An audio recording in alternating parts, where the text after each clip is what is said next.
Stress and anxiety ఈ కాలంలో ప్రతి ఒక్కరికి స్ట్రెస్ ఉంటుంది, యాంగ్జైటీ ఉంటుంది.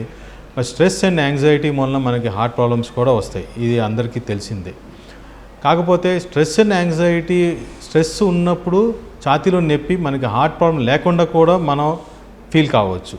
ఇప్పుడు స్ట్రెస్ యాంగ్జైటీ ఉన్నవాళ్ళు యూజువల్లీ హార్ట్ ప్రాబ్లం ఉందేమో అనే డౌట్తో వాళ్ళు హార్ట్ గురించి చాలా తెలుసుకుంటారు, ఆ నొప్పి ఎలా ఉంటుందని తెలుసుకుంటారు, వాళ్ళ మైండ్లో అదే నొప్పిని ప్రొజెక్ట్ చేసుకుంటారు బాడీ మీద. సో వాళ్ళకి టిపికల్గా ఒక యాంజైనా ఉన్నట్టు వాళ్ళ ఫీలింగ్ వస్తుంది అనమాట. సో అట్లా యాంగ్జైటీ ఉన్న వాళ్ళకి it is very difficult to differentiate అనమాట బిట్వీన్ అది నాన్ కార్డియాక్ పెయినా అని చెప్పేసి.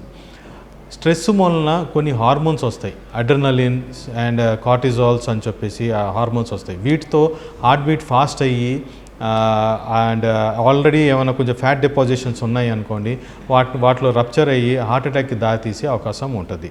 సో అట్లా ఈ స్ట్రెస్ అండ్ యాంగ్జైటీ వలన మనకి హార్ట్ అటాక్లు వచ్చే ఛాన్సులు ఉంటాయి. ఎక్సర్సైజ్ అప్పుడు కూడా మనకి ప్రమాదం కలిగించే ఛాన్స్ ఉంటుంది. క్రానిక్ స్ట్రెస్కి గురైన వాళ్ళకి ఇంకా ఎక్కువ ప్రాబ్లం ఉంటుంది అనమాట.